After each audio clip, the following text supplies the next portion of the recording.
The first mass in the Philippines. The popularity of knowing where the first happened in history has been an easy way to trivialize history. But this case study will not focus on the significance or lack thereof of the site of the first Catholic Mass in the Philippines, but rather use it as a historiographical exercise in the utilization of evidence and interpretation in reading historical events. There was a controversy regarding where the site of the first Mass was held in the Philippines when Ferdinand Magellan reached our archipelago in Massabutuan City or Limawasa, Southern Leyte. Arguments in favor of Limasawa, Southern Leyte. Francisco Albo's account, a journal or log of Magallanes' voyage, was written by Francisco Albo, covering the voyage from Cape San Agustin in Brazil until the Victoria, the first ship to circumnavigate the globe, returned to Spain, Blair and Robertson, 1975. The log begins November 29, 1519, and ends September 4, 1522. From the account, March 1516, they cite more islands, giving names to two, Suluan and Yunagan, the first island of the archipelago of San Lazaro, the Philippines. They land successively at the islands of Gada, Ceylani, and Mazava, and pass by or anchor at Matan, Subu, Baybay. We left Subu sailing southeast between the Cape of Subu and an island named Bohol, and on the western side of the Cape of Subu is another island, by name Panilongo, inhabited by blacks. This island and Subu have gold and quantities of ginger. Notice the word Masava was the site where the expedition landed. Miguel Lopez de Legazpi and or Hernando Riquel, court clerk of the Home Office account. Based on the May 1564 report of the occurrences on the voyage and the journey of the Armada of His Majesty under the command of General Miguel Lopez de Legazpi in the discovery of the islands of the West. The expedition, as we know, was led by Miguel Lopez de Legazpi, who was on board the San Pedro, together with head technician, navigator Andres de Urdaneta and Hernando Riquel, court clerk of the Home Office, San Agustin Museum, and Jose Ramon de Miguel in 2009. In the morning of February 13, 1564, they caught sight of the Philippines. The expedition entered the Philippines at the island of Samar called Tandaya. Based on the descriptions of the pilot and on a map drawn on their chart by Martinez Fortune and Diego Martin, we can conclude without any doubt that the point of arrival was island of Tubabao on the coast of Samar, situated on latitude 12.7 and 125.33 east. Magellan had reached the Philippines, making landfall at this same point. On March 9, after consultation with the officer, it was decided that the expedition go to the islands of Mazagua, now called Limasawa. Notice the word Masagua was the site where the expedition landed, but based on the accounts, the Legazpi-Urdaneta expedition followed exactly the route of Magellan voyage. Figafetta's account. In Antonio Figafetta's account, Primo Viaggio Intorno al Mundo, First Voyage Around the World, Events of 1519 to 1522, he narrates the Magellan's voyage while James Alexander Robertson translates it into English language. The transcript is made from original document which exists in the Biblioteca Ambrosiana, Milan, Italy. The narration of Figati's account was taken from Blair and Robertson in 1975. Early on the morning of Sunday, the last of March and Easter Day, the Captain General sent the priest with some men to prepare the place where Mass was to be said, together with the interpreter, to tell the king that we were not going to land in order to dine with him, but to say Mass. There are dogs, cat, goat, rice, ginger, coconut, figs, i.e. bananas, orange, lemon, millet, panicum, sorghum wax, and a quantity of gold in that island. It lies in latitude of 9 and 2/3 degrees toward the Arctic Pole and in longitude of 162 degrees from the line of demarcation. It is 25 from the Aquada and is called Mazawa. Jose Arcilla, historian. Jose Arcilla, author of Introduction of the Philippine History, maintained that Magellan never stepped on the grounds of Butuan, where the alleged first mass took place. On March 16, 1521, Magellan reached the Philippines in Limasawa.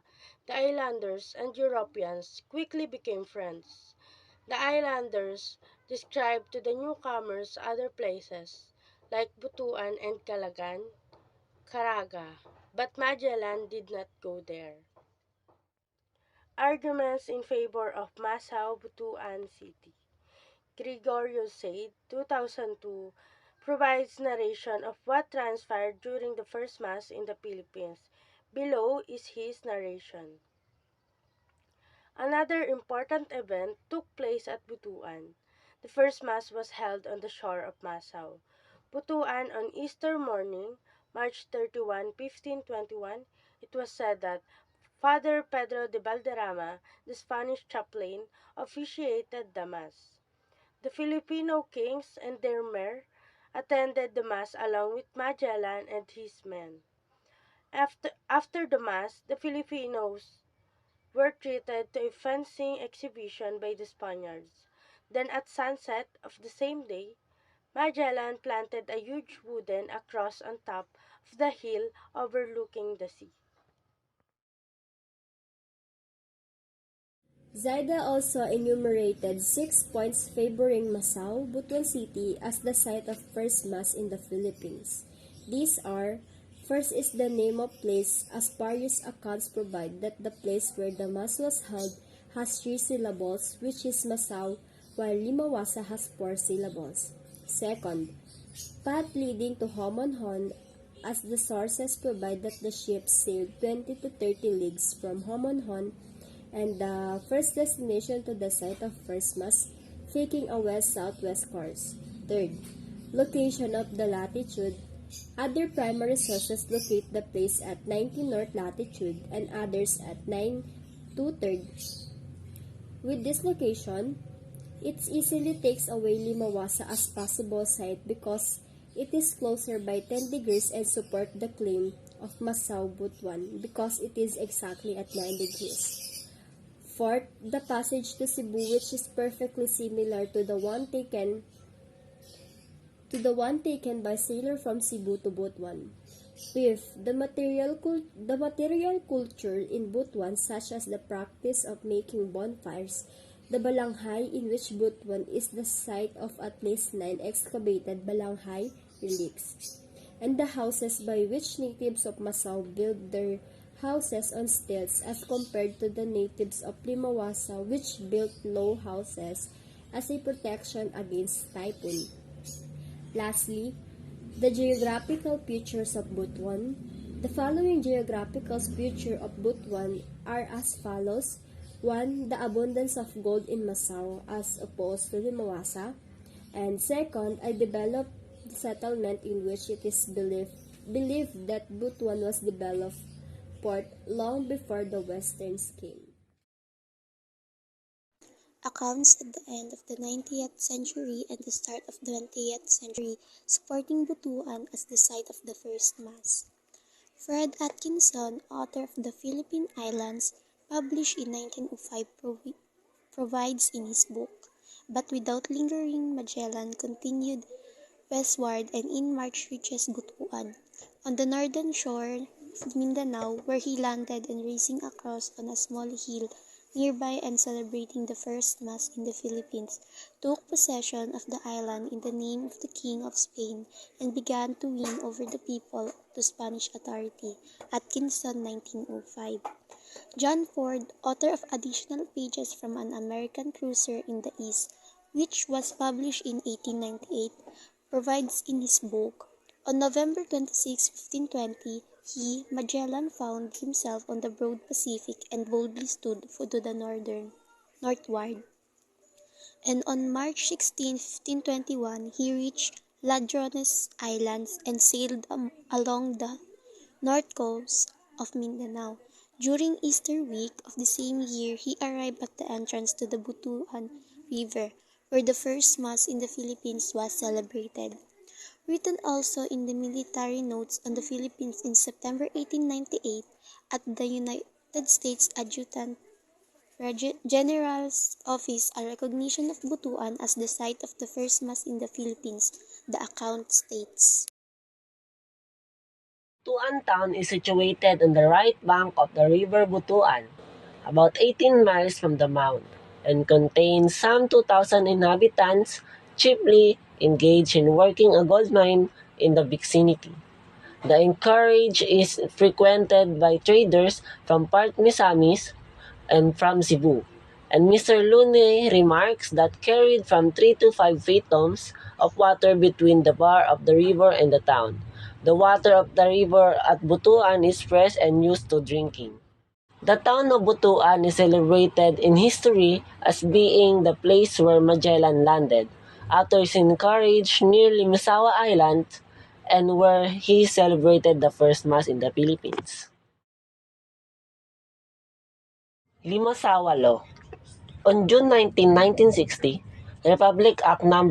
2733, called the Limasawa Law, was enacted without the signature of the President of the Philippines. This law recognized Limasawa as the site of the first Mass in the Philippines. Obviously, some would question if an act of Congress is the proper measure to correct or change our history. Below is the text of the law. Republic Act 2733, an act to declare the site in Magallanes, Limoasa Island in the province of Leyte, where the first Mass in the Philippines was held as a national shrine to provide for the preservation of historical monuments, and monuments thereat and for other purposes. Section 1. The site in Magallanes. Limoasa Island in the province of Leyte, where the first Mass in the Philippines was held, is hereby declared a national shrine to commemorate the birth of Christianity in the Philippines. Section 2. All historical monuments and landmarks in said site shall be preserved and reconstructed whenever necessary as much as possible in their original form and are hereby declared National Historical Monuments and Landmarks. Section 3. The National Planning Commission shall exercise supervision and control over the reconstruction and preservation of the aforesaid site and monuments, and shall issue rules and regulations to effectuate the preceding section of this Act. Section 4. Necessary funds for the purposes of this Act shall be provided for in the annual appropriations for public works, and distributions shall be made by the National Planning Commission under such rules and regulations as the Auditor General may prescribe. Section 5. This Act shall take effect upon its approval, enacted without executive approval on June 19, 1960.